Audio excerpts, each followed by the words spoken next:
Galimera, Galispera, Galinichta, no matter where in this weird and wonderful world you might be. Thank you for making the Highbury Squad part of your day. It's a little Freestyle Friday mix up today. We've got a fan roundtable, some of my favorite humans, and we're going to get deep. We're going to go really deep.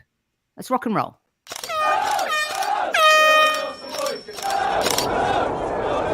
Mind the gap between the train and the platform. Please stand clear of the discussion doors. The next stop is Highbury Squad.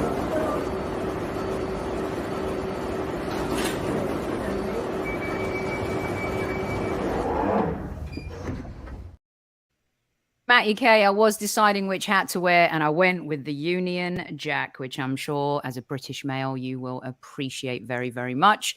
Hello, everyone. Good evening. It's Friday. It means the weekend is upon us, which means the Arsenal Football Club play again. Apologies for the late arrival. There's no excuse. No excuses. Non-negotiables. I'm probably going to get fined. In fact, you know what I'm going to do? I'm going to give myself the first yellow card of the evening. There you go. Make a lot of you happy.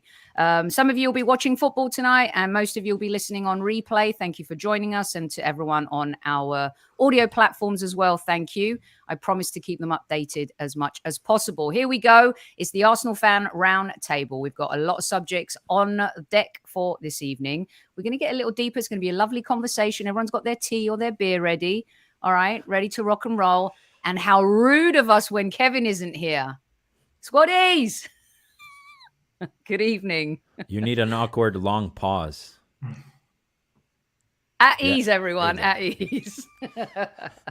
Okay, let's start off. Demian's in the house. Good evening, Demian. How are you? What's up, guys? How are you? I'm going to bring the American accent to this podcast. Nice. We like that. Where are the hamburgers? Mark.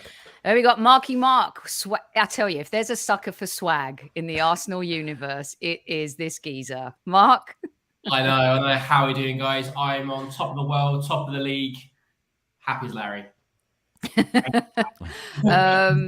You know what? Maybe I do have one. Maybe I do. Maybe I do, Newman. You don't know. Also joining, his timing is impeccable. He hasn't been on for a while, and he turns up when Thomas Partey's injured. It's Josh, the human from a Burkamp Wonderland. Josh, welcome back to Squad Central. I know. Who could have thought it? Maybe I'd have been here mourning and celebrating Moises Caicedo's absolutely superb goal against Aston Villa. But instead, it's Jorginho. Always going to be happy about that. We'll get stuck into that as well. And of course, last but not least, Mr. James Johnston, and I would do anything for James. I have to all the time. Thank you. It's a pleasure to be here. Thank you very much. Cool. Especially with all of these as well. No, you bring me back when it's game time. Like, it's a big panel. It's a big, big show. I woke up this morning. I put passion on the cornflakes. I'm ready.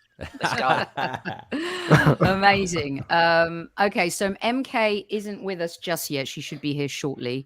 She adds the other female into the mix. My girl MK from Arsenal Los Angeles. Hopefully she's held up at work, but we will bring her in as soon as she is available. All right, guys, we're going to get stuck into a whole bunch of subjects. Here's how it's going to work tonight. Jump in whenever you want. Okay, it's like we're hanging out at the pub. Don't wait for me to prompt, although I will step in if anyone says anything ridiculously brilliant or stupid. And then everyone in chat, we're going to do Q&A after as well. So we'll ask you questions, you'll ask us questions, get involved in everything that we're talking about here. And all the usual suspects are in the house. Tammy Steels, our chief like officer, checking on those numbers. Be sure to please kiss like or nut the like button. Don't do it twice, because then you have to do it again, because it only works once. So let's bring Vinny out because he's the Don. Well done, Vince. Love you. And of course, be careful, because you YouTubers who are going to be making comments later, he may not be here, but he is always here, this geezer. All right, it's Super Kev. And we're going to start off, as we usually do when Kev isn't here, with a Super Kev question, which will lead us into our discussion. All right, everyone, get ready.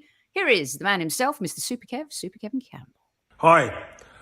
Roundtable, Highbury Squad, Sophie, what a fantastic setup. Sorry I can't be there with all of you guys, but I have a question for you. And probably two parts of it. So, what's your thoughts on where the Arsenal going to finish? Positively. And what's the worst scenario you expect? So what's the positive? Where do you expect Arsenal to finish? And then what's the negative? Where's the worst position Arsenal could finish in your eyes? Anyway, look after yourself. Take good care. As I said, sorry I can't be there with you, but I'm quite busy. I've got quite a lot of things to do. So, you know, get the squaddies involved. Do that as well. It's important. Jesus is back very soon. We know that. So that's another good tick. Bill Smith-Rowe's back in training. Where do you think we're going to finish? Positively? And then where's the worst position you think we should finish now? Anyway, look after yourself. Squaddies, Sophie, the round table panel. At ease, squaddies and panel. And Sophie. And Vinny and Vespa. At ease. A scale of 1 to 10, how much do you love Super Kev, firstly? Let's just start there, shall we? It's the best. I'm gonna get a yellow card straight in early. 3. 1, he doesn't follow me on Twitter, and 4 times I've been on in a row and he's not been on. Is he avoiding me? I think he is. I think he's do you think Kev's intimidated by you, Josh? Do you think he is? Oh, someone has to be. I'm intimidated by him in that Stone Island. I'm bricking myself here. Oh, I was making sure he's got the logo on show, though, James. Always making sure. Got to get the badge in. Got to get the badge in. Brilliant. I love how Matty K says he's too big for us now. Like he hasn't always been, Matty K. I mean, seriously. I just, you know. All right. Who wants to go first? How about we start off with Mark? Because what I love about the mix here is that we've got Mark who goes home and away. We've got Josh who really supports Brighton. We got Demian who flies to London every opportunity he gets to see the women's team first, then the men's team. We got James who goes home to a lot of home games as well. And then I've been over for a few games this season, hopefully going to get back in May as well. We'll see what happens. But let's start with you from your point of view, Mark. Yeah, obviously, I think being the most positive I can be, I see that we could finish top. I think being negative, the least we're going to finish is second. I think that my heart is always going to be Arsenal and think we are going to finish top. But I just feel that after the game against City at home and the squad depth they have, it's going to be tough. It's going to be tough. But who knows? I'm just loving this season. I'm loving this season because we're in the mix, and that's where I want it to be. I think we've been through some rough times in the last few seasons, and I think the real Arsenal fans, we weren't complaining because we weren't going to win the league every season. I think we were frustrated because come this time of the year, the season was pretty much done. Maybe it was like fighting to get into Champions League spots, but I'm just happy to be in the mix. I really am. So, most positive champions. I think from here, we shouldn't be finishing any lower down the league than second. But I'm just absolutely loving the season. Yeah, you can't deny it, Josh, that the season has been fun. I can't remember the last time I've had this much fun watching Arsenal. And what's your take on Kev's question? And I look forward to another little Kev dig somewhere there in the middle. maybe. I might keep my powder dry on that one. I'll wait for him to actually turn up on the same podcast as me. And maybe do it to his face. But yeah, I think similar to Mark, I think first is the obvious best we can do. And to channel my Brian Clough, if we don't finish top, we're going to finish in the top 1. That's my worst case scenario. I can't see us finishing any lower. I am Mr. Positive of a Burkout Wonderland. It shows you how negative I think everybody else is on there if I'm the positive one.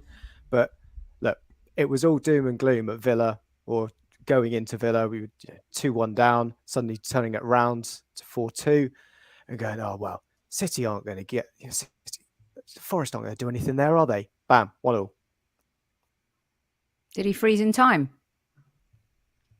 See, Season's Kevin sees you everywhere, dude. You just froze in time. We lost you. Got me there. Got me. I probably was saying something great as well. I think you said that first, right? That's what best case scenarios first and worst case scenarios first. Is that what you were saying? Yeah, basically. Okay. Yeah, and the City is not the City of yesterseason. All right, it's not the city. Yep. Okay. Yeah. Good. All right, James. Off to you, son. Yes. Knock it on the head. So it's, like everybody else, winning the league, which I believe we're going to do. I've said it for a while now. I actually think we're going to win the league. Not at canter. It'd be very close, but I do believe we're going to do it. And added to that, I want us to actually win a European trophy. Again, it's been a very, very long time since we've done that. So I'd like us to actually win the Europa League as well. And then the worst case scenario for me, being a child of the 90s, is finishing below Manchester United, especially how they've been this season. They've started to get a bit waspy again. And I would like to put them back in the box below us and keep that Sturm for a bit while longer. They're going to get good again, especially if the investment comes in.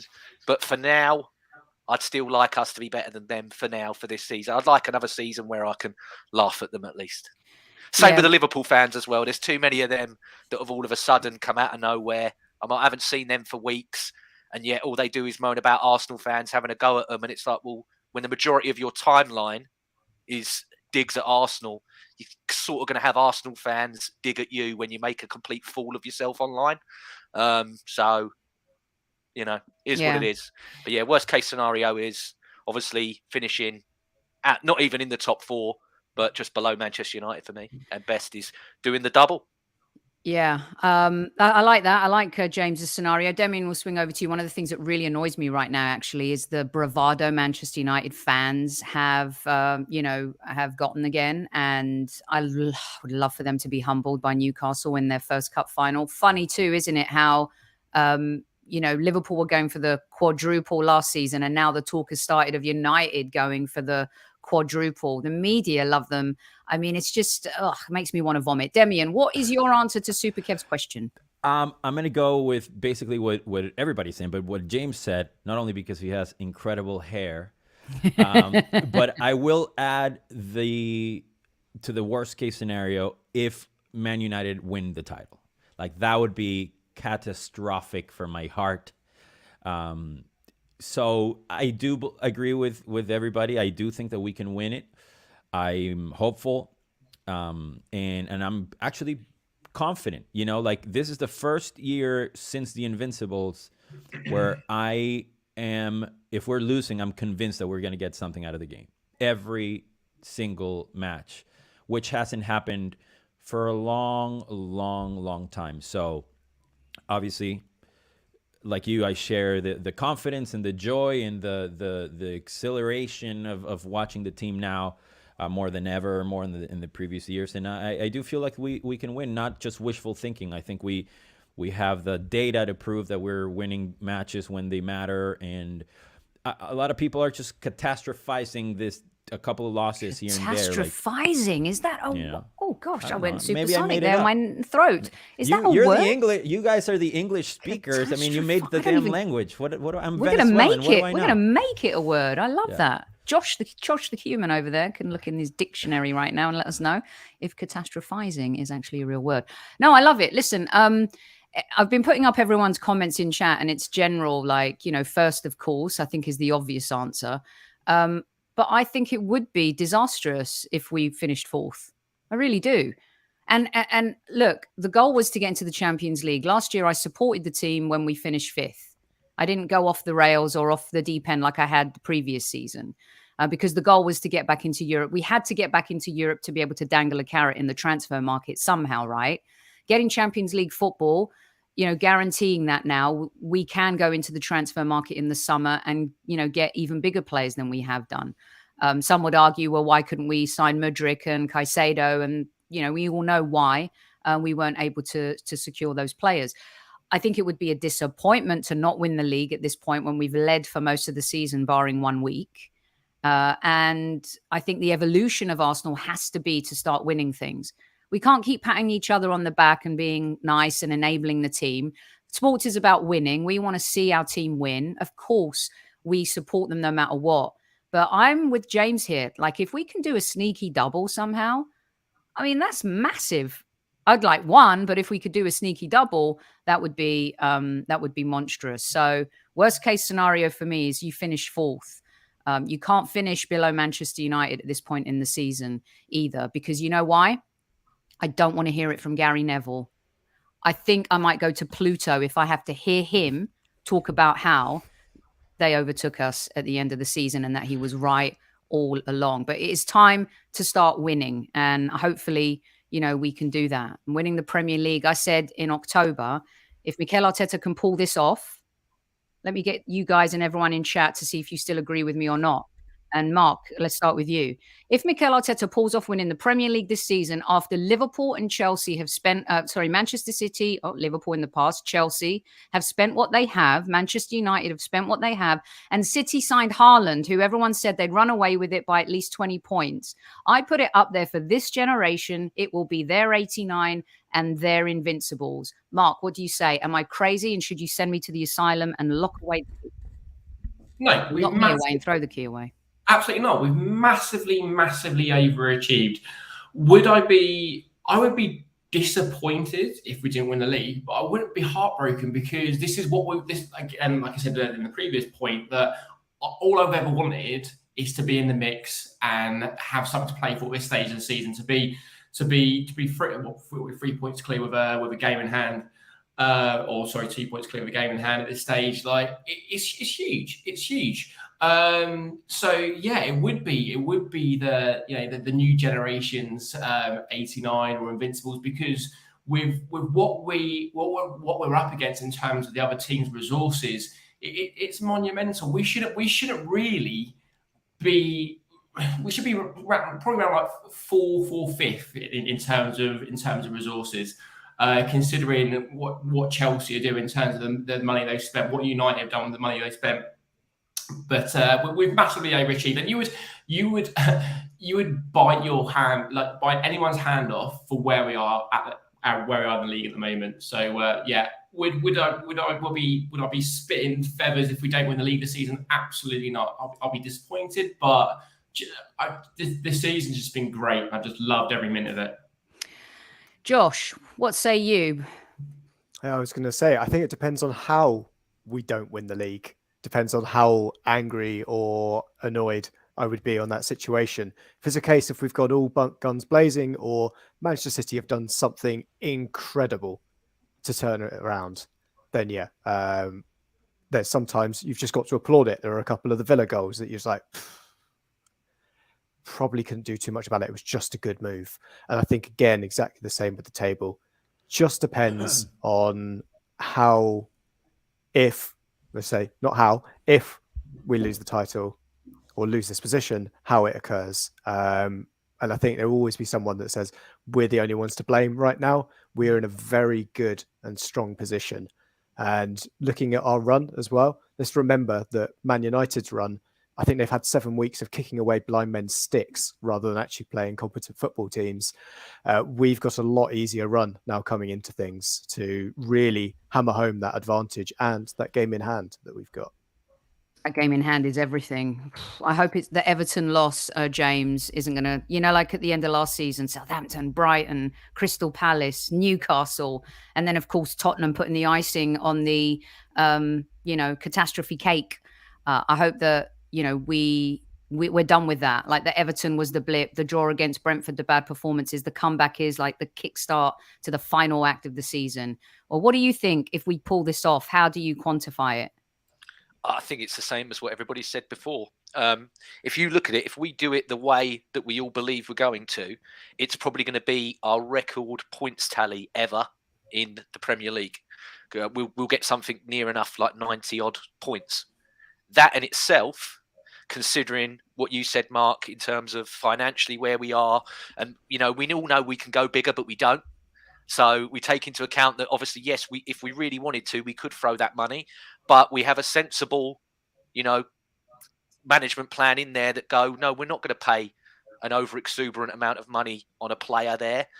We're not going to do that. We're sensible with what we do and how we do it. It might not be what everybody wants at the end of the day, but that's the system that we use. And like you said, Sophie, this will be a generation. There's a generation of fans that go now that have never seen us win the league. They've only seen FA Cups. They've never had those days. They've not had Highbury where Ian Wright's leaning out, passing beers through the window after we've just spanked Everton and Tony Adams scores one of the greatest goals I've ever seen in my life. They've not had all that. So this is going to be massive for that young generation of fans who've turned the atmosphere around. Give them the props where it's due. They've been brilliant, that Ashburton Army lot, making it better and everything else in there. Still hate that song. Still always going to hate that song. If there's one thing I will change. London yeah, no, thank you. No, I'm wondering if Demian could come up with something else for us. Just a little. Come on, Demian. Let's. Yeah. But James, like you said, this is massive for wait, hold on, everybody. James, hold on. Who on this panel likes that song? Hands up. I don't mind it. Sorry, I think it's all right. I don't mind it. I don't love it. I don't think it's terrible. It's all right. It's awful. It's absolutely awful. What about? I've got Stockholm. Absolutely hates it. Absolutely despises it. And I make sure I've got a mate Tom who I go with, and every time it starts, I've got to sing it really loud in his face just to annoy him. Look, if he gets the players going, fine. And I think a few of the players have referenced it. I think Odegaard's referenced it, saying he comes out and he gets chills listening to it and stuff. But I think it's all right. Clearly, he's not been to a good gig. Go on, Josh. I've got Stockholm syndrome. I've heard it so many times. I've started liking it. And as a lot of people in the chat are saying, if it is a dirge, have you ever heard about "You Never Walk Alone" sung at Anfield? Now that is a terrible song, sung once or twice a game. Do you know something? Okay, this is how that song is not a respected song yet in broadcasting land. Have you guys noticed that when "You'll Never Walk Alone" comes on before a game, no one speaks, no commentator speaks, you just hear the song? North London forever, you got Rebecca Lowe talking over it here, you got Peter Drury, even Lee Dixon's talking over it here. It's not there yet. It's just not there yet because it's naff. It's because it's new. It's rubbish. If we win the league this season, and they've started playing that song, you'll love it. I don't think so. Let me get Demian, who's played for all of the greats, of course, as we know. Demian, come on, tell everyone about the song. You're not a fan, are you? Listen, my perspective is different, right? I haven't had the joy and the privilege, like all of you, to be at Highbury.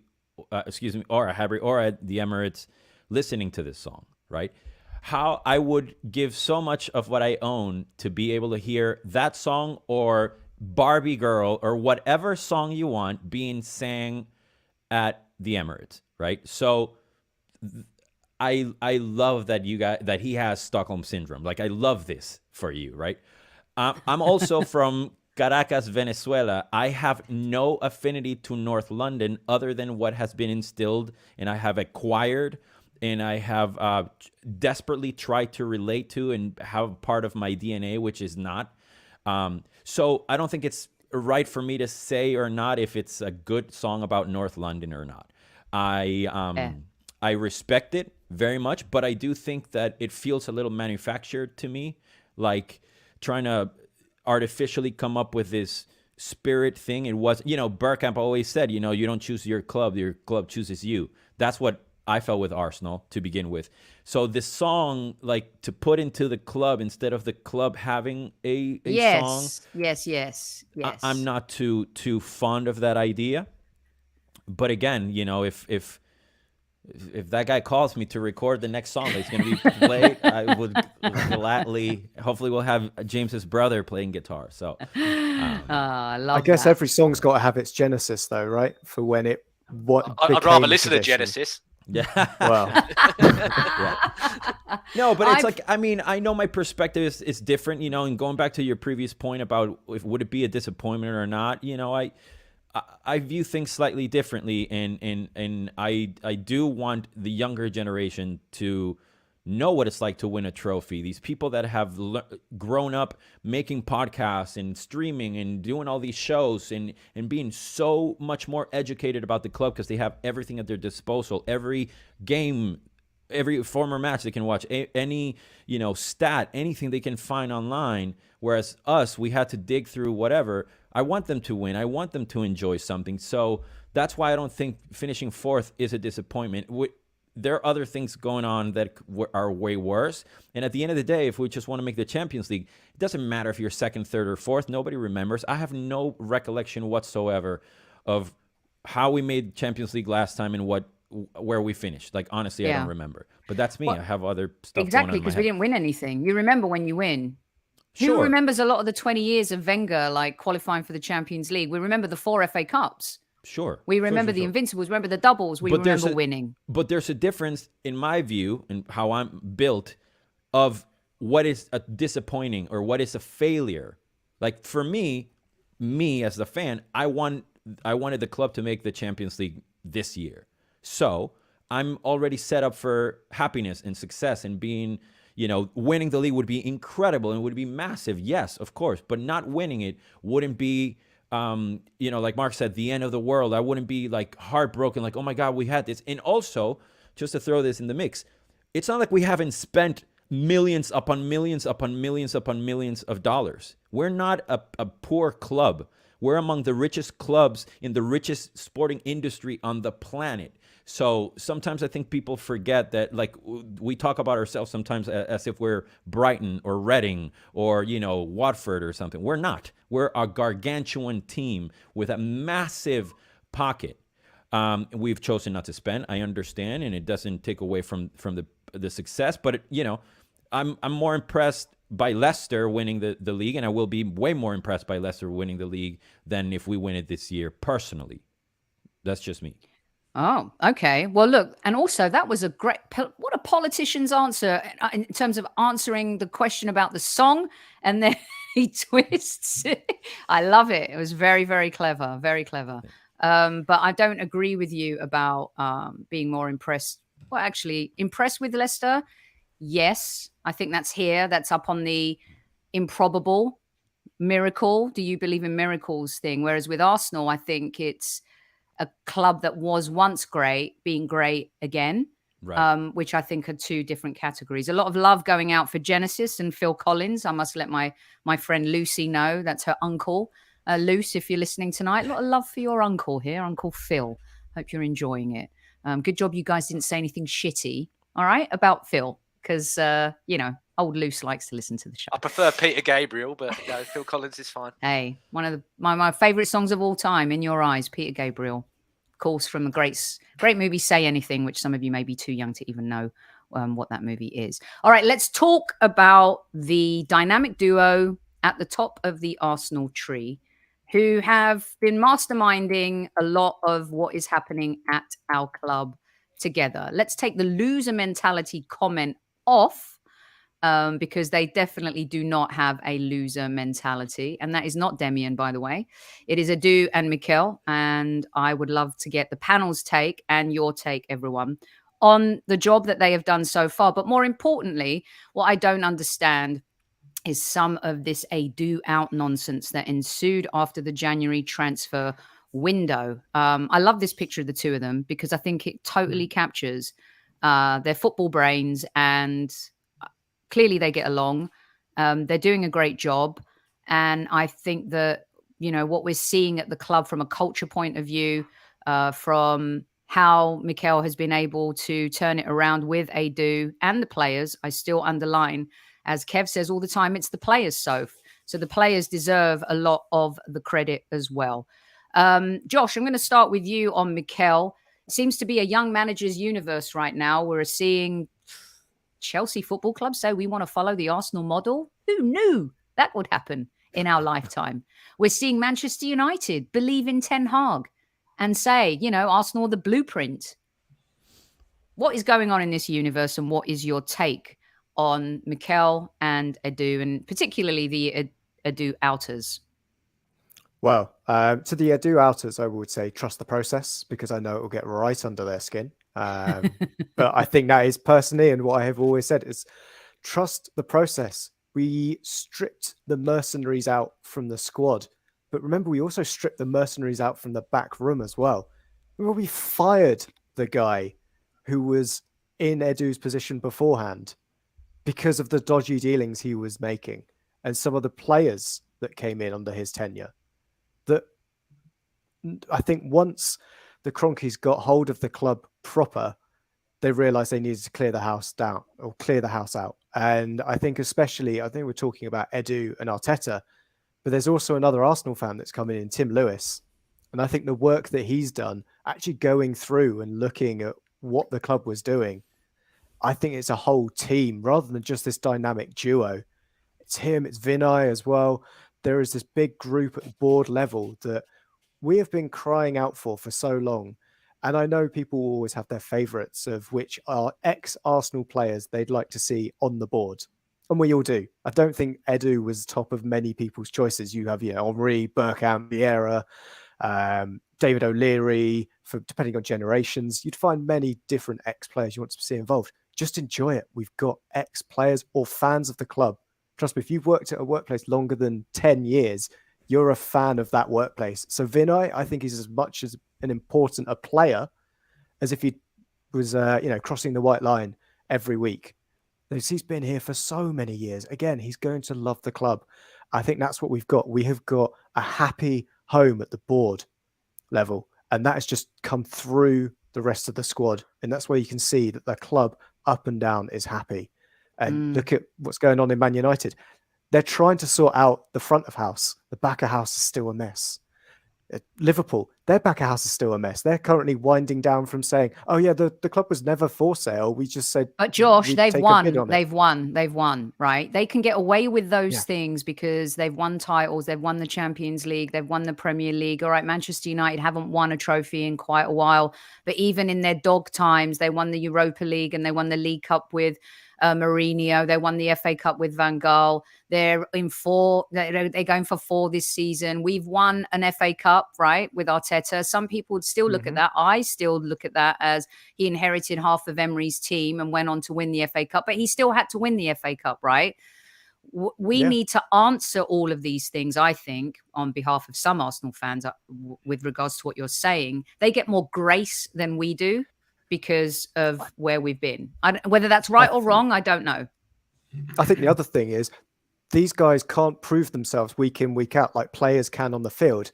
The time you judge Edu is based on what you see every half a year in transfer markets. That's all you've really got to judge him on. And that's not something that can quickly go, oh, next week, oh, I completely changed my mindset on Edu. You've got to wait 2 or 3 years before you get turned around on that. You've either got to be like us, where we've got faith in the job he's doing right now, or you're going to be a cynic until the point of he's been in the position long enough to prove to you that he's doing a good job.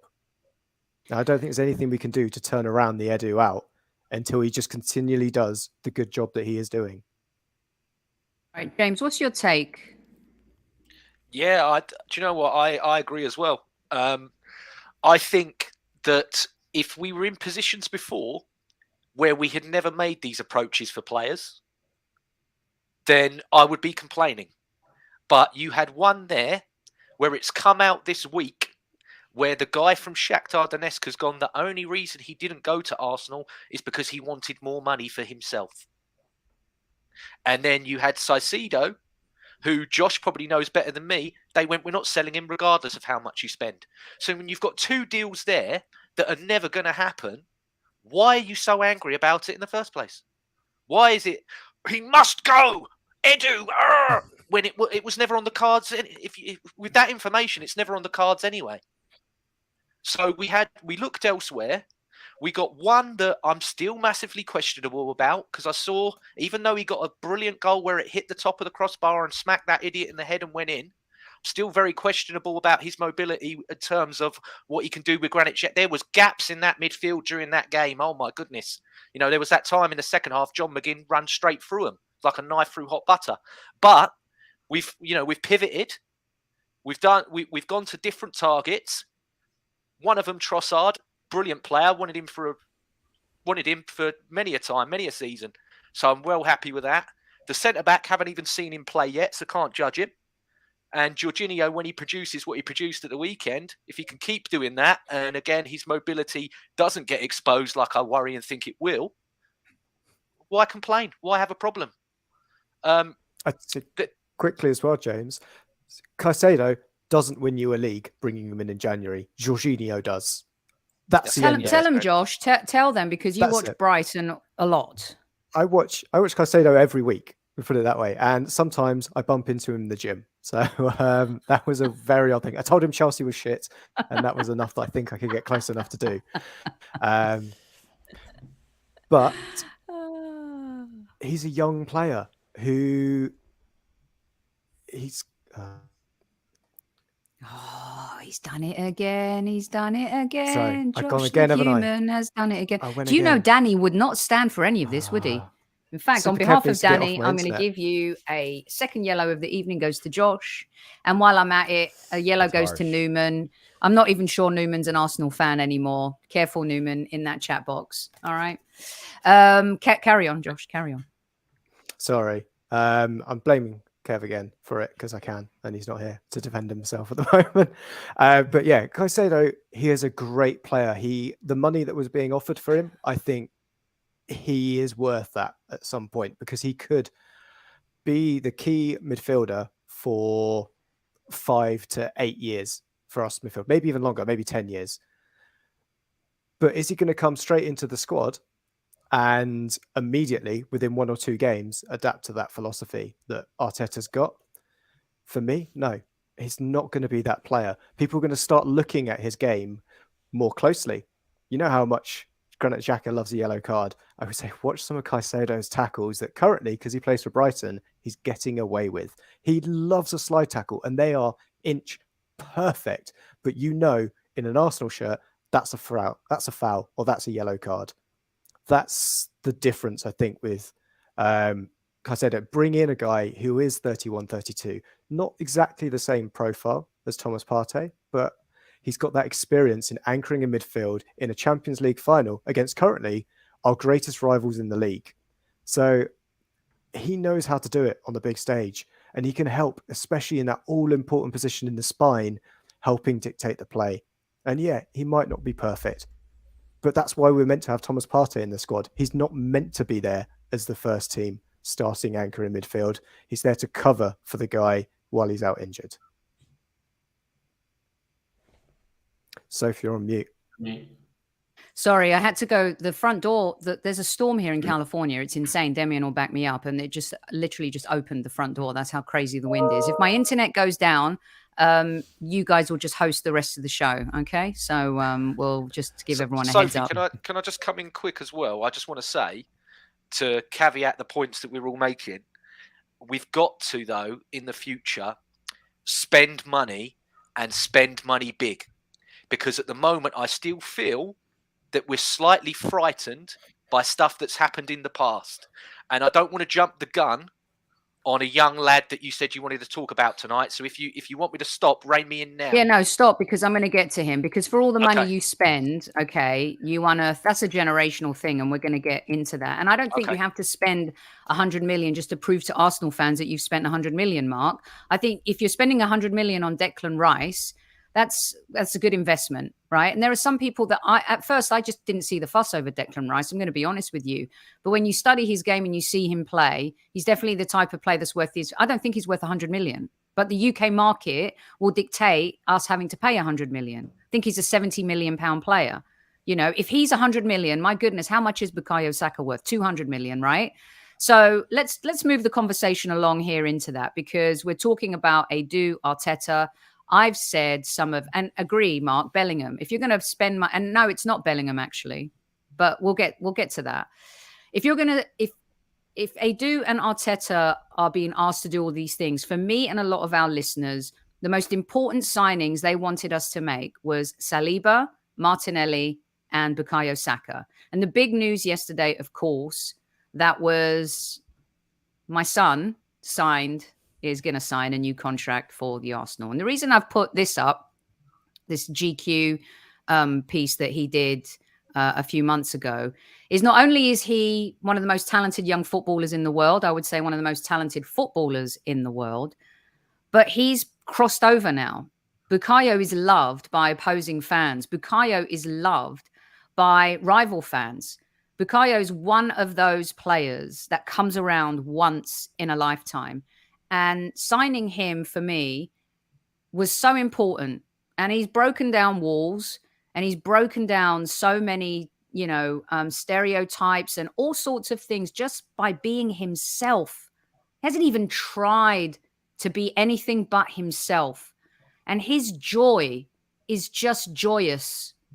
His rise and seeing him from pictures like this to his evolution, winning awards, winning trophies, and the fact that he is one of our own, truly one of our own, and having a moment like this and realizing the importance this kid is to our club. I think this is the single most biggest event in Arsenal football history. Mark, what say you on the re-signing of Bukayo Saka? And as we're talking about Edu and Mikel, they had to, I don't care what anyone says, you still have to convince a player to stay even though he loves the club, because you've got to show him a path to win. He's going to want to win stuff. And he hangs out with a lot of players in the England squad, other than Harry Kane, who win a lot of things. What say you? Absolutely. I think I'm not exaggerating to say he's probably in the top 10 best players in the world at the moment, the way he's playing. He's just the light, isn't he? He's just amazing. You never get anything less than a 7 or 8 out of 10 performance from him. You know that you can give him the ball, he's going to create something, he's going to do something, and he is the most important sign for us to wrap up. My worry is that he will pick up injuries eventually. That I fear every time he gets kicked. I've just started going with someone who doesn't know a lot about football, going to Arsenal, and she's picked up already that he gets kicked 4, 5, 6, 7 times every game. So he does. The only thing is he does need a bit of protection from the referees, I feel. But the guy is just amazing. I love him, absolutely love him. He's pretty much 9 out of 10 every Arsenal fan's favourite player to watch. And just touching as the point in regards to the Edu, how Edu is doing. I just feel sometimes the fan base, not all the fans, but it's almost like if you don't get the toy you want at Christmas, you're having a rant about it if it's not exactly what you want. Mudryk hasn't done anything so far in the Premier League. He might turn out to be an amazing player, but I like our model. I love the fact we do stand firm. You've only got to go back a few seasons when we was looking at overpaying for Isak in January because everyone wanted a striker. We missed out on him, but look who we've got. We've got Jesus. We didn't get Vlahovic because we didn't overpay as well. So I just wanted to make that point. But as for Saka, he's a star boy. He is the light. And I want him to retire at Arsenal. I want to watch the kid forever. Love him. Absolutely love him. Totally. And Demian, even though you say, you're not from North London, there's certain things where, yes, you have an affinity with the club from a young age if you grew up in London and you're a North Londoner. But there are certain players that make everyone feel part of something. And I think Bukayo makes everyone feel part of Arsenal. He's a person, I don't say this like, I'm not being like all movie melodramatic, but he is a people person. He's a person of the universe.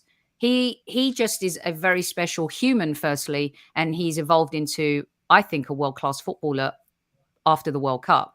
Demian, what's your take on him? Because I know, like for you love the women's team, and we've let some of our players go that we've fallen in love with, and to keep him is so important. Yeah, absolutely. I love him. I had tweeted, that picture of him with that inflatable unicorn that he was diving onto a pool, that if it got over X amount of likes, I would get that tattooed. And I'm getting that tattooed if we win the league, by the way. But anyhow. Nice. I love him very much. Everything that everybody says, I agree. And this is how I gauge when people love an Arsenal player. I get all my friends that support Madrid or Barcelona, and they all text me saying, in a couple of years, he's going to play at Madrid. In a couple of years, he's going to play at Barcelona. In a couple of years, he's going to play for XY team. They love him. They don't say that about any other player, basically. So that's when you kind of gauge a little bit of where people stand also from other clubs. It's not only Arsenal people or people in the Premier League that love BUKAYO Saka. They love him all over the world. So I'm excited for him.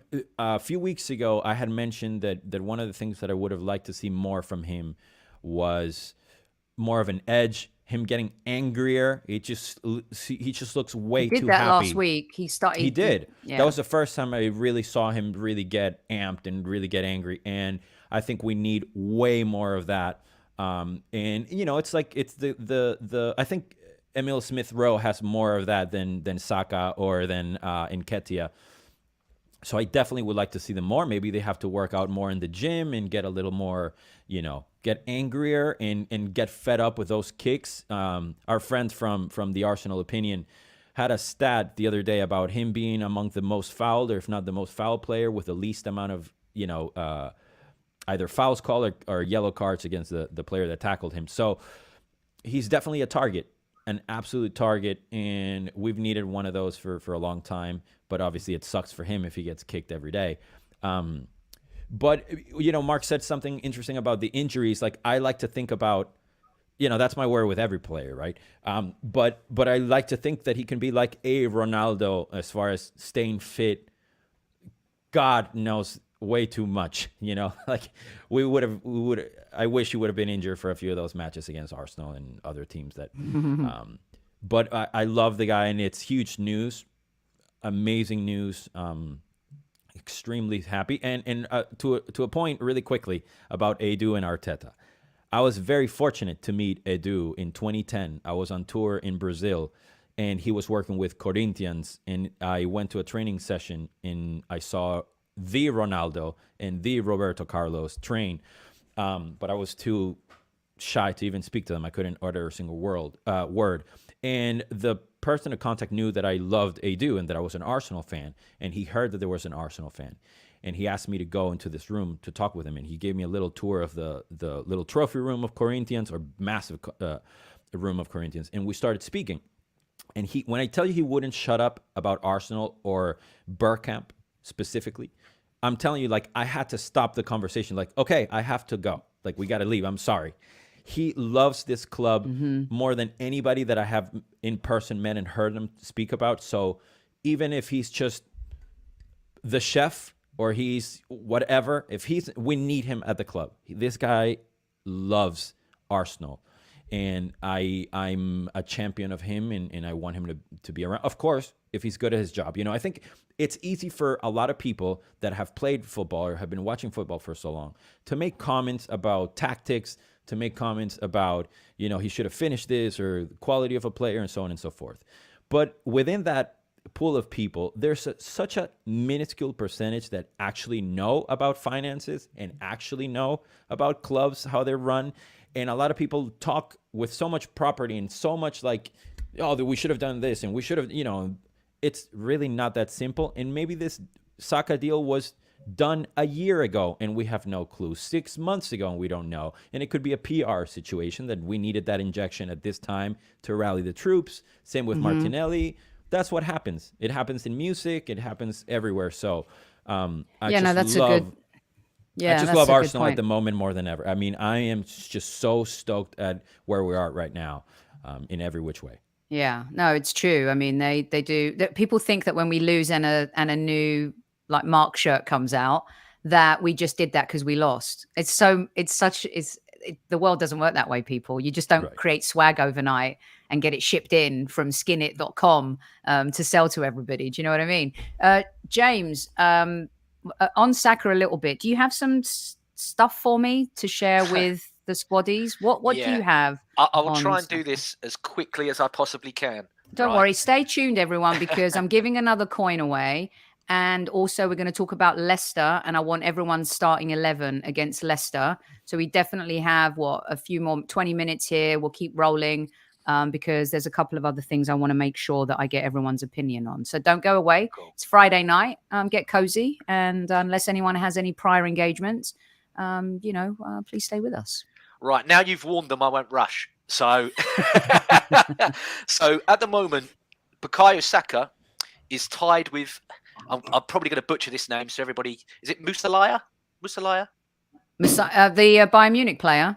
Yeah, he's tied with him and Balogun for the most goals contributed in Europe of under 21-year-olds. Mm-hmm. So when's the last time Arsenal have had two people in that list? Because, by the way, Balogun, if you don't already know, is on loan from us. So that's two of our players, best under 21s in Europe. I wonder when that was the last time that happened. I don't think it ever has. I don't even think you can go back to the Rocky no days for that stat. Excuse me. I'm going Anelka. Anelka, maybe, yeah. Could be a shout. Yeah. He's got 6 more key passes than any other under 21 player in the world. He's on 50. I think Musalaya's next on 44. The most assists ever in Arsenal history is Thierry Henry with 103. Next to that's Bergkamp with 95. Cesc the Snake got 95. Mesut Fortnite got 79.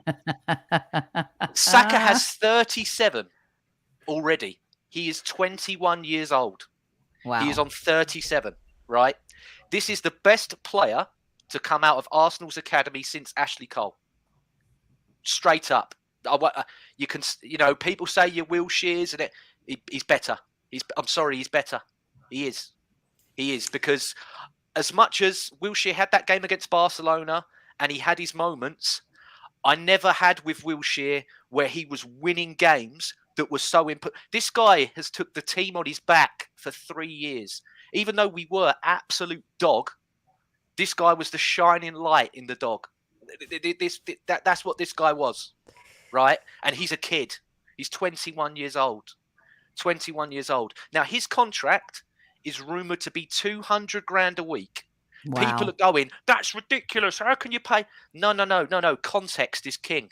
Context is king. Sancho is on £350,000 a week. He's better than him. Anthony, when he signed for Man United, hasn't done nothing in this league and is basically a Brazilian Beyblade, is already on 200 grand a week. Right? He's already on that. So this is not an absolute waste of money. And this is what I want to get back to with Edu and Arteta and everything else, right? We need to stop being scared to spend the money because of what happened in the past with Aubameyang, with Ozil, and with Pepe. Because Arsenal, to get to the next level that we all want us to go to, we have to spend big. And this lad is worth every single penny of it. You don't have to fret. This isn't a guy who's tainted and has got a wraparound car or sits and plays Twitch all day. This guy loves Arsenal and he loves that we love him. So this is very important that we get this done. And we are going to get this done. There you go. There you go. But another thing I will say, I think I just broke my mic. Go on. Oh, God, I'm sorry. Many moons ago, and God rest his soul, my uncle from Italy, he said to me, James, in life, find people whose mind aligns or you'll spend forever explaining your soul. That is what Arsenal are doing. They find people whose mind align. It's more so about how they are as people, not just as how they are as footballers. And that's what Edu does, Vinay does, Arteta does. I was very lucky a few weeks ago. I went to an Arsenal Legends Q&A and it was Ray Parlour, Lauren and Gilberto. And Ray Parlour basically took over because Gilberto's English still isn't up to scratch and Lauren was a bit shy as well. So Ray Parlour was like, right, I'll grab this by the throat and I'll take care of it. And he said that Martin Odegaard is not just a player that impresses him the most, he's one of the most impressive men he's ever met in his life. Not just as a footballer, a man. And he said that when they had the stadium wraparound presentation, before it all went up, some of the ex-players were there and they said, oh my God, Ray, have you met Odegaard? Bloody hell, he's blown me away, this lad. He's and he's like, yes, I have. Yeah, I have. And he said that when he sat with Odegaard, he was like, what do you want to talk about? We'll talk about anything. And Odegaard went, I don't want to talk about me, this team at the moment. I want to hear from you what Rocky Rocastle was like. What was it like in your league winning teams? What was it like in the Invincibles? And they had 2 hours. Ray said, I sat there for 2 hours with him and he just listened. He didn't even, he just wanted to hear because he cares. And you saw that Players Tribune article that come out from him. This is the most relatable team in terms of people, I hate saying it. Since the Invincibles. There was Somebody's players cutting that were onions. Somebody's cutting onions here. I don't know what's happening. There was James, players by the here way. before. I mean, Jesus Christ. That's probably he just made that story up, and I'm about to cry when I log off of this damn stream. There was players here before, and I hate saying it. I didn't like them, Sophie. No, I didn't like them. I was being very really vocal didn't about like them. They were apathetic. What was to like about them? They were unlikable. I made a point about going into maybe 5 or 6 years ago. I made a point about maybe if you was to buy an Arsenal shirt as a kid, you'd have all these options. Maybe 5 or 6 years ago, I was like, if I was an Arsenal fan now, whose name would I get at the back of my shirt? Like 5 or 6 years ago. Whereas now, the characters and the characters of the players we've got and the quality of the players we've got, you're spoiled for choice. You're absolutely spoiled for choice. So a very good friend of mine wrote a book called The Art of Keeping Good Company. And the philosophy was, when you sit at a table, who's to your left, who's to your right? Who is your who is your fork? Who is your spoon? And beware of the knife, right? And what Edu and Arteta did, they eliminated all the knives from the table. And they stuck with the fork and the spoon. And they've been nourishing each other. And at first, everyone laughed at the light bulb thing. I did. I laughed at it. I mean, still laugh at it a little bit. But this is a team now that nourishes each other. They don't suck the energy out of each other. They give each other nourishment and energy. They like each other. Look how Jorginho's just fit in. Why? Because people respect him. Dude's won the Champions League. He's won the Euros. He can come into the team and have an immediate impact and effect. Same with Zinchenko, same with Jesus. When you mix that in with, someone like Saliba and the Hale Enders, it's not easy. If you've managed the team, it's really not easy to manage a team in a corporate environment, let alone in sports where there's a lot of stress and pressure. And so I think sometimes Edu is highly disrespected and Arteta gets all the credit. And I don't think he deserves all the credit. I think the credit goes to the fact that the owners have allowed them the freedom and a blank canvas to rebuild Arsenal. There's a better hierarchy now. There are better players with a better DNA and profile, that are not apathetic, James and Mark. And who had to mold that together? In the end, a manager has to pull it all together. Doesn't mean it can work. Look what's happening at Chelsea. They've spent $1 billion, how many dollars? And it's just not working out for them right now because maybe or maybe not, they have the manager of their future or not. But Mikel Arteta's been the one that has had to finally put all the pieces of the jigsaw puzzle together. And he deserves a tremendous amount of credit for that, as do the club as a whole for supporting him and the players who've come in and helped us fall in love with our club again. And you're right. When you go into the shop, whose name are you going to put on the back? It's tough. It's a tough choice. All right, let's get stuck into the game tomorrow, shall we? Unless there is anything else. Well, in fact, 30 seconds, if you can do it, a closing statement on what we've talked about and the current Arsenal situation. 30 seconds, Demian, 30 seconds, encapsulating it before we move to the game tomorrow. I'm going to be that guy. And what I will say is, borrowing from what Mark said about characters and quality, Arsenal women have had this for years upon years. If you've been looking for this day in and day out, true characters and quality and historic women and people that are making, incredible impact in society and in changing the game as we know it, all you have to do is follow Arsenal women. That's all I'll say. Clearly, I love Arsenal men. But if you're looking for something like that deeper, aside from the sporting thing, you know where to find it, and I'll shut up about that. Well, we're going to do this exact roundtable with the women's team next week with a very, very, very special guest, and you are not going to want to miss it. Trust me, it's going to be epic. Demian knows, but it's going to be very, very cool. Okay, Marky, 30 seconds. Your 30-second ad for the Arsenal. Yes, I would say enjoy the ride this season. Enjoy the ride. Enjoy every single game. However it pans out, God willing, we win the league. But just enjoy it. We've suffered. We've suffered the last few years. So just enjoy it. If you are lucky enough to get a ticket, stay to the end. Stay to the end and support the team, no matter how the game is going. I did have a rant about this the other day. So what happened? You posted something on Twitter real quick, and it went a bit viral, and you got love, and then you got completely caned as well. Yeah, I got told I was someone's favourite person on Twitter, and I was also someone offered me out to fight me. So it's very polarising, the tweet. Basically, the long and short of it... It wasn't Matic, was it? No, it wasn't. Yeah, maybe. He's using a burner account. Because just in case you missed that, guys, Mark was the one that pissed off Matic, where he turned around and basically gave him the finger in that match. God. So good. That was a great day. It was a great day. So yeah, the tweet I posted was when we went 3-1 down to Man City.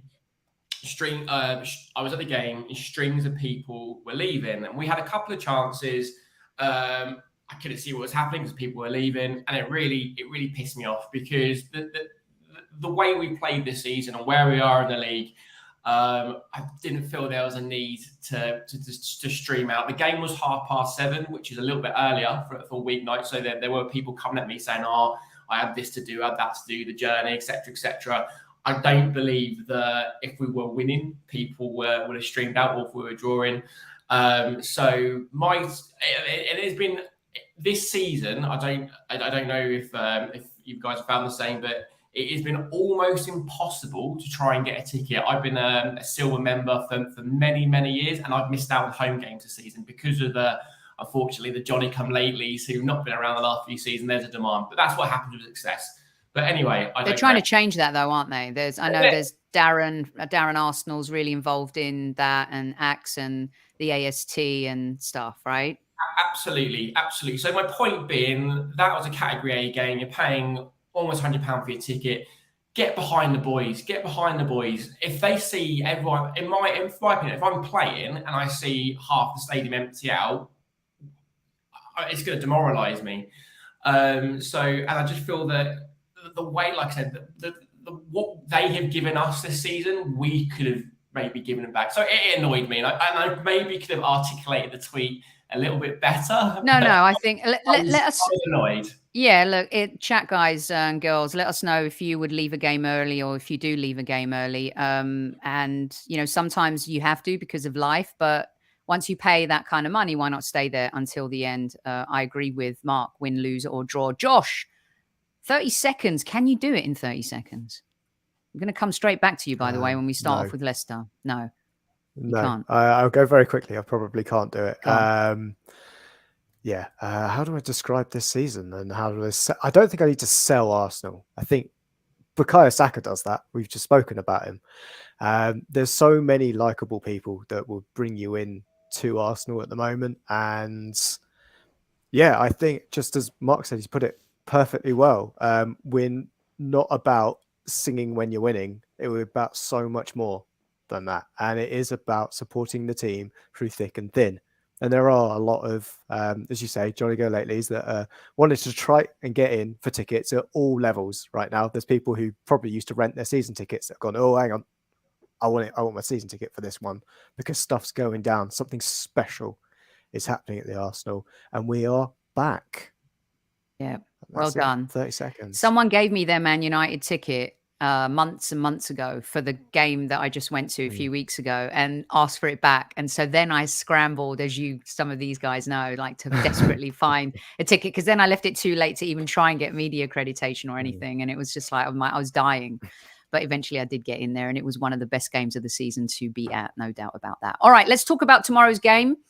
We play Leicester, or as they say here, as Dan Patrick, one of my favorite broadcasters on the whole planet, when he first started following the Premier League, as many Americans, Leicester City. He said to Rebecca, he goes, I like Leicester City. I think they're going to win. He actually said that at the very beginning of the season for a joke to Rebecca Lowe. And he picked Leicester City to win. But no, it's all good. Right. Who quickly starting 11s? Who sits? Who starts? If Partey's not really going to be fit, if he is, why don't we start with the biggest debate of all? If Thomas Partey is fit or not, we can play the what if game, whether he is or not. Josh, are you starting Partey or Jorginho? No change to the starting 11. I think it's the easiest thing to go with. You don't change your winning team. Arteta has shown he's not going to mix it up. Yeah, we've got another game in the midweek. I think Everton is midweek. Am I right? Everton Definitely is our. midweek. That's our game in hand. Yeah. I'm also thinking our game in hand is actually Man City. That's the way I'm thinking about it. As well. I do Get too. into that when Mentally, we've got that as a buffer. Think ahead. Mentally, you think ahead. That is our game. But yeah, I don't expect any change for starting 11. I'm not expecting to see Partey come back in until just after that. I'm keeping Zinchenko. I'm not debating about whether or not I'm bringing Kieran Tierney back in. We haven't got the players for him. And yeah, I think the only thing that slightly worries me is Nketiah, but we've got nothing else. We've just got to support the lad. That's all we've got to do. And it's going to come. And if it's against anyone, it's a team that decides to put Danny Ward in goal. Because that guy is the worst professional goalkeeper. Or sorry, I'm not sure if he just is a professional goalkeeper. But apparently he gets paid to do what he does. Better off putting a corner flag in there, to be honest, and just hoping for the best. Get closer to some of the shots. It's his time to get a hatful. I think for me. So James was texting that's me. Why I'm not changing anything. James was texting me last week saying that to keep shooting at Emi Martinez, like keep shooting, and literally then the Jorginho goal happened. So you literally have us maybe scoring 5 against Leicester. Then Josh, is that what you're suggesting here? Are you going to go balls out on that one? I think the only thing that would stop us scoring is our own inability to hit the target. If you hit the target, it's a goal against Danny Ward. I saw him down at Brighton. I've seen him up. I've seen him a number of times this season. He's just barely registers as a professional goalkeeper. Right. Okay. Harsh words. Tell us how you really feel, Josh. Tell us how you really feel. Well, listen, this is the guy that wanted to sell Thomas Partey. And by the way, guys, do you know what I really don't like? I really don't like it when we pin one player on like how winning or losing. I get it. Thomas Partey is so important. But if any manager has come along since maybe the first 10 years of Wenger to like say this is a team game, I kind of do respect Arteta in that way. It's like, stop making Thomas Partey out to be this messiah. He's not. He's a footballer who plays really, really well and he's great for our team. I get it. But you're acting like, he was playing when we lost against Everton. He was playing against Brentford. He played in the Newcastle game. Like, stop the madness. Like, show some respect to the other players as well. Like, Jorginho's come in, and I'm sorry, he's been man of the match the last 2 games. Now, I'm not saying that's going to carry on and on and on. But thank goodness that it wasn't Sambi Lokonga coming in or El Neni, no disrespect to them. But this constant thing with Thomas Partey, I find it really unhealthy. I mean, I don't know. Mark, I think the other thing to look at... Go on, Josh. I was going to say was Statsman James might have this as well. How many times did that invincible starting 11 actually start a game during that season? Twice. I'll tell you now, it's less than 20. Yeah, twice. Yeah, it's not many at all. So again, it's not Thomas Partey doesn't have to be. It's not just about one player. It's a group mentality. Yeah. That will get us. But also, I don't know if you saw the stats between. But please, can I quickly say to Tammy, don't put Leandro Trossard up front. Please don't put Leandro Trossard up front. This was going to be my point in terms of the team. I've seen him in the flesh. Go on, Mark, and then Josh, we'll come back to you at the end again. Yeah, it's just I would go unchanged. I would go unchanged if Partey is fit. I'd put him in over Jorginho. Jorginho, you're right, 2 great games, but Partey for me. But agreed, he's not the be all and end all. We've got so many amazing players. But you hear these ideas of Nketiah hasn't scored in a while. Let's stick Martinelli up front or Trossard up front. I think we've got to look beyond this now. It was square pegs and square holes. Although Nketiah didn't score last week, you just got to look at the pressure he put on for Odegaard's chance. He does. His movement's great. Yes, he's not Jesus, but I think he's due a goal. I think for me and Nketiah to score tomorrow. So that's my team. Yeah, Kevin and I went at it. Aw, who's that precious little bubba That right is there? my dog, Cody, who has just started going mad because I weren't paying attention to her for an hour and 10 minutes. Hello, Cody. Hello, Cody. You know what? While Cody is here, we should do this because Suraj has been asking all night. And you know what? Here you go, Suraj. And for Cody, look, it's a little friend. It's Vince. Tap that right there. Go on, Cody. Get stuck in. Look. Get stuck in. Have a look. It's a dog. Josh, can I just come back to you real quick on the Trossard thing? Because I think that's very important, right? Kev and I had a bit of a Barney on Monday about Eddie and Nketiah. And what I was saying is that a little bit like Aubameyang and Lacazette, when Eddie's goals dry up, he just doesn't offer as much to the team in the manner in which Mikel Arteta wants to play. Now, that's not because I want Trossard starting up front or Martinelli. And Kev's explained quite well on this show many times that, you know, people think it's easy playing against centre-backs in the Premier League. There are some players who will get eaten alive if they were moved from the wing into that centre position. Can you please explain why Trossard can't start up front? Yeah, he is that player that if he plays inside against any competent centre-back pairing, will just disappear. If anybody would like to go back and watch any games of, especially Brighton ones, to look at Trossard, watch him against Southampton. Literally anonymous. And we will see that at some point. We will see that Trossard for Arsenal. If he gets kicked a couple of times, quiet, you won't get anything from him. And that's one of the downsides of him. But we knew what we were buying. We were buying a player to play behind Martinelli. It's part of our squad kind of efforts. But yeah, he has played at number 9. That doesn't mean he was good at number 9. There is the two very distinct things. I think it's the same about Martinelli as well. Yeah, he has played up front. But would he play up front well in this system? And I think there's another couple of options in there. So for me, it's still Eddie. He is the striker. The main difference I find with Eddie compared to Jesus is Eddie links up really well with Saka, and doesn't link up that well with the left winger, which is what Jesus does, which is why Martinelli looked a lot better earlier in the season. That's the difference. Now, Trossard, you might see something a little bit different, but that's why he shouldn't start it centrally for me, because he's just not got the physique, not got the mindset, and we'd end up just dropping deeper and deeper and deeper and deeper because he'd have to come short to pick up the ball every time. That, or he's just not going to get in behind, and that's what you want from Nketiah. You want from our striker is to stretch those centre backs, make the midfield as big as possible, to ensure that Odegaard, Saka, Martinelli or Trossard, whoever's coming central, cutting inside, has got as much space to operate to thread those passes. Again, Granit Xhaka coming through that position as well.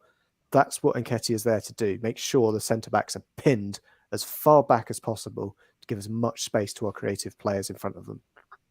Okay, brilliant stuff. Right, let's start getting in. James, you're not bringing your Tierney in real quick, are you, before we get some predictions? No. The only one I would do is I would have Martinelli start instead of Trossard. But other than that, I wouldn't be mad if Trossard starts. But I'd go off the last game and be like, you deserve it because you got. I know it was a goal that anybody could have scored really, but yeah, I'd put him in just for he's on form. It took dropping him to get that out of him. So you want to keep him in now. He's got the fire in his belly, as they say. All right, Demian, what do you think about the game this weekend? Do we win? Do we beat Leicester? We do quite well against Leicester. We do love a game against Leicester, don't we, lads? I think we will win. My prediction is a comfortable 3-0.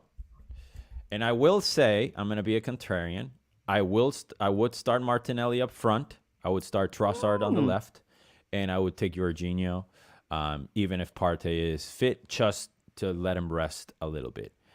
And actually, I would love to see, I've said it before, Emil Smith-Rowe as a number 9. I don't care what people say. I don't care if people agree or like my opinion. I don't care. That's what I want to see. Okay. This is coming from the same person that thought that Saka should never wear an Arsenal shirt. You weren't alone there, though, were you? Really? I mean, look at where I am. Who knew he just had to play a few yards up the pitch? But anyway, I think we'll convincingly win 3-0. That's my prediction. Yes. 3-0 from Demian. Marky, what's your prediction? I think it's going to be a little tighter than that. I think it's going to be 2-1 to Arsenal. I think Leicester are a weird team. They've been absolutely trash all season and then beat Spurs 4-1 at home. And as much as they hate Spurs, they're a half decent team. So I think it'll be tight. So yeah, I think it'll be tight. But 2-1 to Arsenal. I'm going to go for. All right, James. Yeah, I'm going to go 3-1 Arsenal, but I don't think it's going to be comprehensive 3-1. I think we're going to have to earn it a bit like we did last week. But yeah, we'll get over the line. No, I've got no qualms about us winning. So yeah, 3-1. Josh? 4-0. 4-0. Yeah. Is there James Maddison tomorrow? Is he fit or no? Did he make it? Doesn't matter. Doesn't matter. I love that. Okay, brilliant stuff. Right. Let's see. What else do we have to do for this evening? It's been brilliant, by the way. I do have a couple questions for you. I haven't forgotten you guys. So really quick, if anyone has to leave, you can leave. Just duck out gracefully. Don't worry about it. But I do have a couple questions here for you. And if I don't ask, the squaddies will be really upset with me. Real quick, and I mean real quick, it's quick fire. Does Saka get into the Invincibles team? Yes. Yeah. No. For who? Robert Pires the other day got asked this question, and he said yes. He said he'd take himself out to put Saka in. I would put him over Reyes. But I would put Saka over talking Lundberg. squad. Are we talking squad or starting 11? Starting 11. He gets in over Lundberg easy. No. Oh, come on. Get out of here. Yeah. All right, I'm done. No, he does. He does. He's a better player. Doesn't get in over Freddie. He's a better player than Lundberg is. No. He is. I mean, I respect your opinion and your hair, like I've said. But my emotional attachment to Freddie, I cannot just go back and erase that stuff. So I'm subjectively going to say no, Freddie.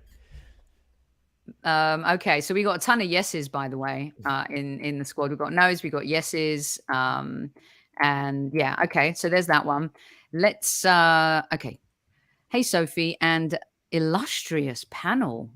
Ooh, look at you guys. If we do the double, how massive is it considering Wenger never won a European title? Okay, I mentioned at the beginning about where I put it.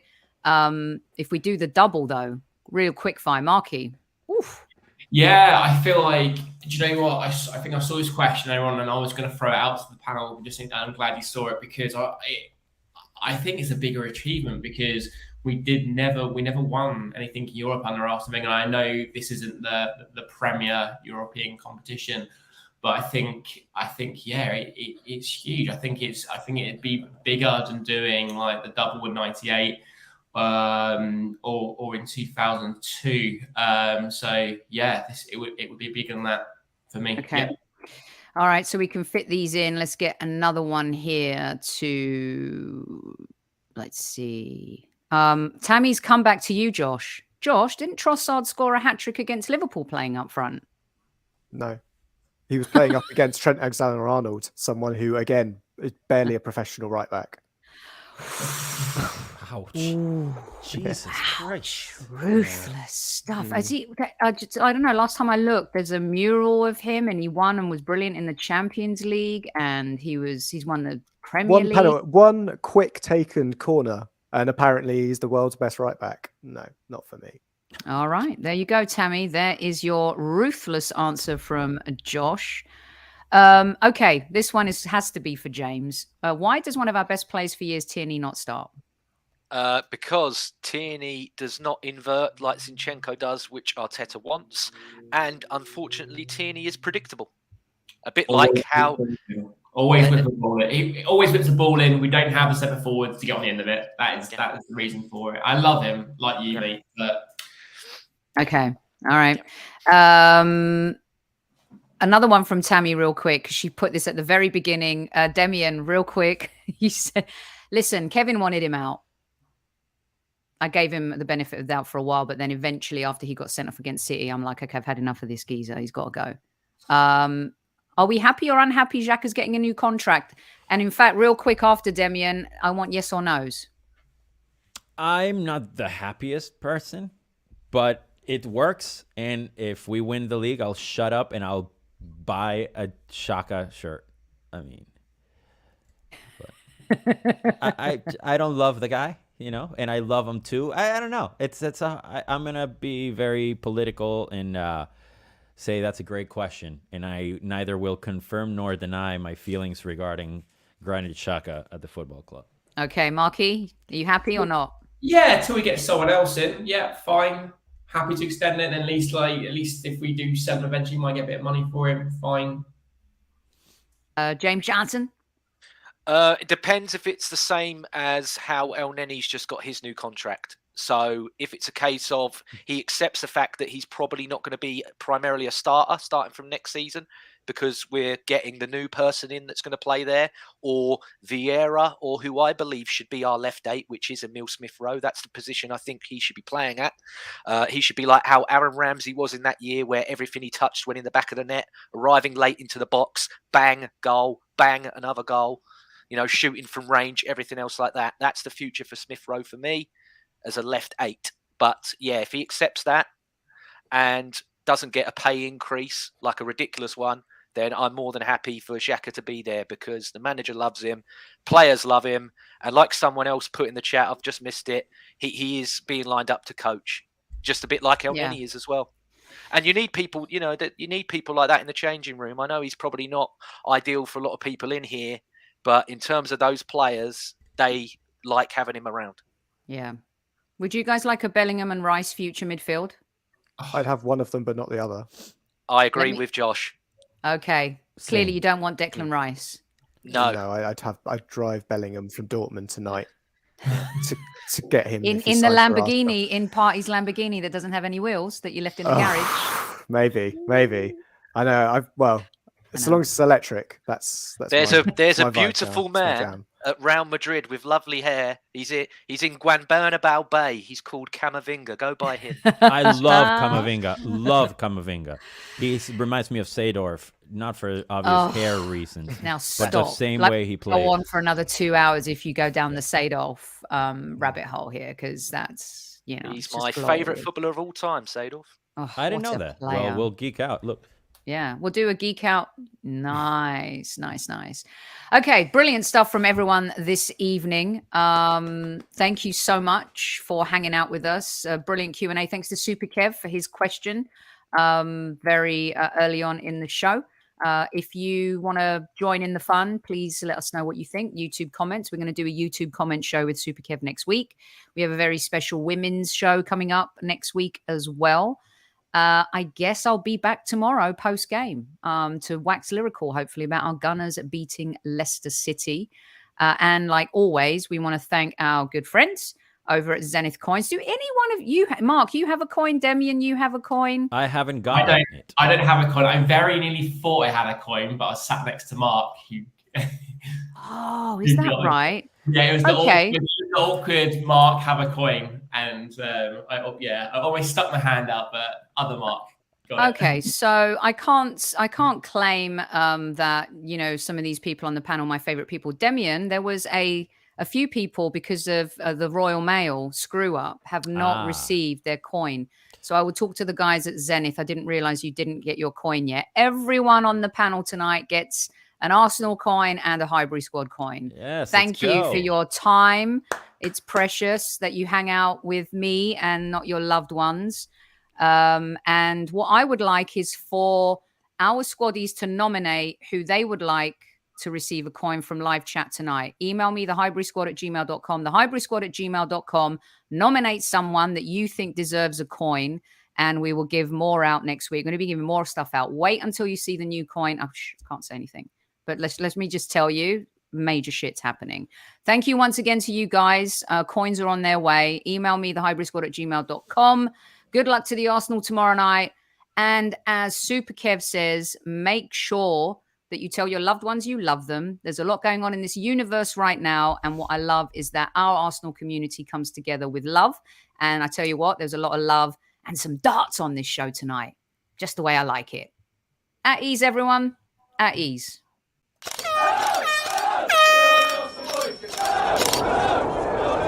Mind the gap between the train and the platform. Please stand clear of the discussion doors. The next stop is Highbury Squad.